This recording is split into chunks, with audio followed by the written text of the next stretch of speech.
ओनू आखी म्याणे कोट वाला प्यादा ही बजेड़ा यार दी भैन नू भैन ना समझे।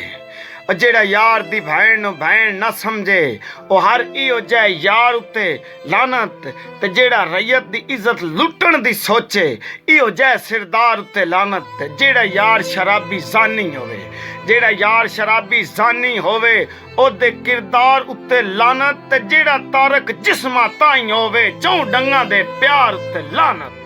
बंदा गैरतमंद भावें दुश्मन होवे ओदी कदर करीवे हक बनदा है। खुददार इंसान दे घर कोलो बा अदब लगीवे हक बनदा है।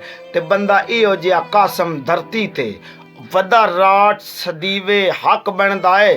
जेड़ा पगड़ी वेच के खुशियां लाए ओनू मार घतीवे हक बनदा। हो वदे तकी दिया रावानू तेरा चन किवें भुल गए।